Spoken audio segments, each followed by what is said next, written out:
Enredando las mañanas. Ya estamos en contacto con nuestra compañera Lucrecia Fernández de Firat News para realizar la columna de Medio Oriente como todos los jueves. Buenos días, Lucrecia.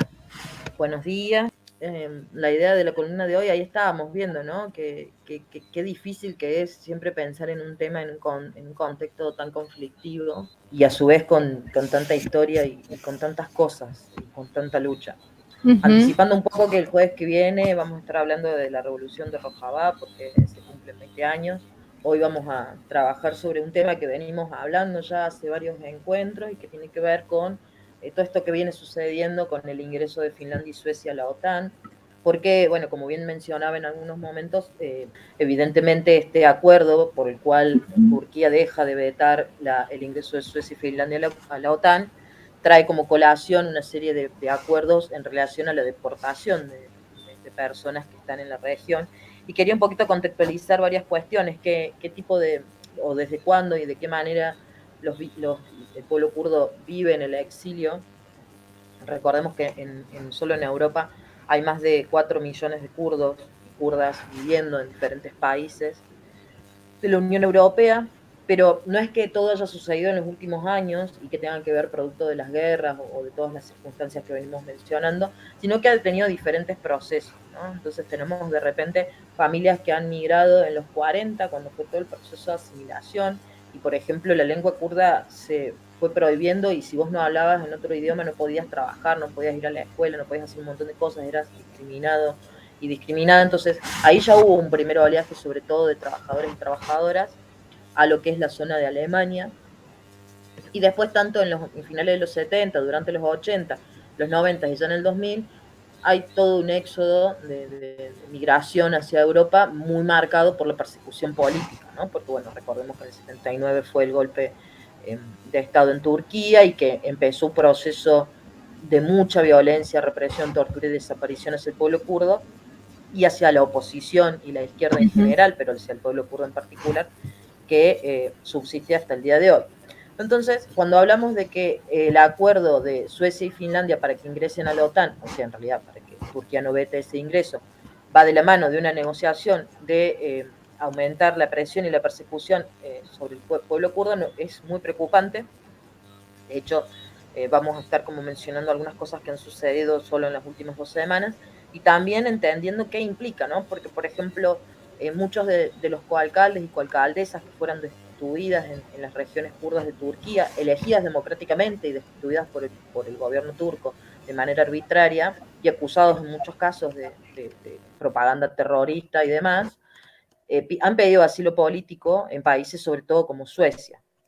Entonces, personas que están con un asilo político en Suecia hoy se ven en la posibilidad de tener que volver deportados y deportadas, en lo que implica una deportación que va acompañada de tortura, de prisión, desaparición en muchos casos, incomunicación. La mayoría de las personas que son deportadas desde Europa hacia Turquía sufren todo un periodo donde permanecen en una situación de desaparición e incomunicados o incomunicadas con su familia, con sus abogados y demás.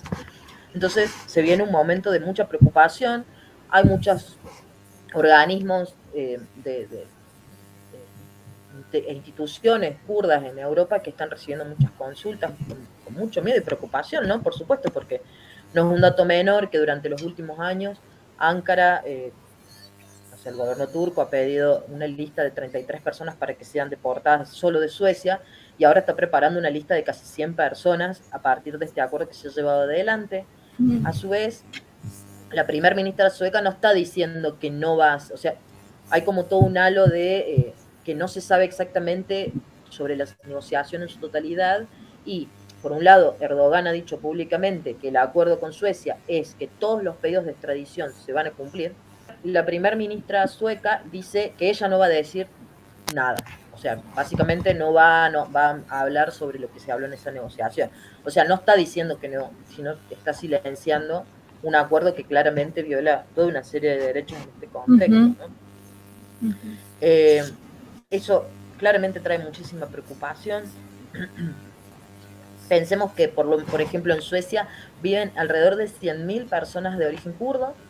O sea, estamos hablando del 1% de la sociedad Suecia en su totalidad, o sea, es un porcentaje alto, Sí. de los cuales la mayoría son migrantes, pero también hay, con estos diferentes éxodos que yo les mencionaba, hay muchas personas que son de origen kurdo, pero que han nacido ya en diferentes pueblos, en diferentes estados de la Unión Europea, y por citar un ejemplo, en el Parlamento sueco hay 4 representaciones de diputados que son de origen kurdo.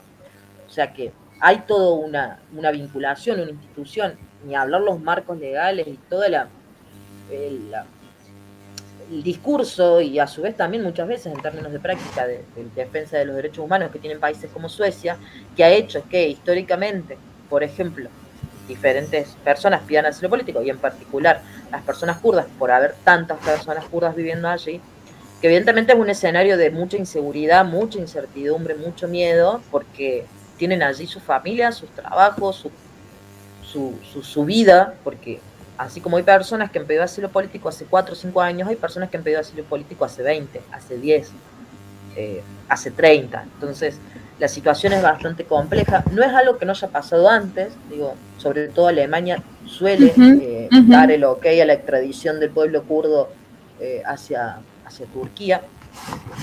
Pero bueno, es un escenario que nos presenta que, por ejemplo, hace 10 días detuvieron ilegalmente a una persona en Alemania. Básicamente Turquía pide que un joven de 27 años que es acusado de propaganda terrorista en Turquía por pertenecer al Partido Democrático de los Pueblos y hacer militancia universitaria, esta persona pide asilo político en Suecia, el asilo se le es brindado en el marco internacional, en el marco de regulación de los asilos políticos dentro de la Unión Europea y por la funcionalidad que tiene la Unión Europea.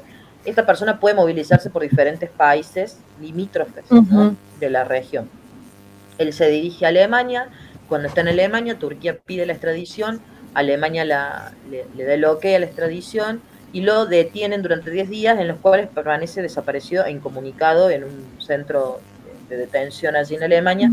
Ahora ha sido liberado, pero bueno, la verdad que es bastante compleja la situación de este joven de 17 años en relación a qué vaya a pasar con su futuro, si realmente es extraditado a Turquía. Y vuelvo a insistir, el problema de la extradición es que llegar a Turquía significa tortura, desaparición, muerte, aislamiento agravado en cárceles y probables condenas que muchas veces rondan los 20, 30 años, ¿no?, por simplemente la militancia política que una persona lleva adelante. Sí. La verdad que es una situación muy compleja. Una vez más, Turquía lo que está haciendo es utilizar el chantaje para resolver y para tapar las sucias manos que tiene. Sí, y la Unión Europea ahí. Exactamente, sigue ahí dejándose chantajear por este dictador. Y una cuestión también importante es que este acuerdo que se hizo entre Finlandia, Suecia y Turquía todavía no está protocolizado, y la verdad es que puede pasar mucho tiempo. Entonces, mientras esto no se enmarque en un protocolo de cómo se va a llevar adelante toda esta negociación, Turquía puede hacer uso libre de lo que va pidiendo y chantajeando abiertamente a Suecia y Finlandia, porque como todavía no está firmado, o sea que entraron, pero todavía no entraron, sería la manera de decirlo. Entonces, durante este periodo de laguna, de gris, donde nada está totalmente firmado, la situación es muy peligrosa para las personas kurdas y de origen kurdo que viven en la Unión Europea, porque si bien este acuerdo es solamente sobre Suecia y Finlandia, por el tipo de movilidad que uno tiene dentro de la Unión Europea, va a poner en peligro a las personas que viven también en otras regiones. Y aparte de todo eso, a futuro lo que también se prevé y se teme es que, como parte del protocolo plantea una suerte de acuerdo entre los servicios de inteligencia de Suecia, Finlandia y Turquía, lo más probable es que empiecen a negar los pedidos de asilo político. Los dos países que más brindaban seguridad a estas personas que son perseguidas ilegalmente por el gobierno turco. Digo, pensemos vuelvo a insistir, desde un joven con militancia universitaria hasta coalcaldes y coalcaldesas elegidas democráticamente, ¿no?, que han sido destituidas arbitrariamente, los diputados y diputadas a las que le sacaron la seguridad parlamentaria por pertenecer al Partido Democrático de los Pueblos. Ni hablemos del pedido de prohibición y de cierre del Partido Democrático de los Pueblos, que le recordamos a nuestros oyentes que el Partido Democrático de los Pueblos es tercera fuerza. dentro del Parlamento y de cara a lo electoral. La verdad que una situación bastante compleja. Pensaba un poco Sí, cuando iba como escribiendo y pensando en cómo suceden estos éxodos y qué implica, qué pasaría acá, ¿no? Si de repente tuviéramos en otro tipo de gobiernos y que de repente se pide sí, asilo político y cómo funcionan esas dinámicas, eh, cómo podemos como pensar en esos paralelos de lo que sucede en la persecución política y las negociaciones de país a país, eh, que muchas veces no tienen nada que ver, o necesariamente nada que ver con las personas que están siendo perseguidas. Digo, pensemos que toda esta negociación, el ingreso de Suecia y Finlandia a la OTAN y demás, parten de cómo equilibrar la balanza por la guerra de Rusia contra Ucrania.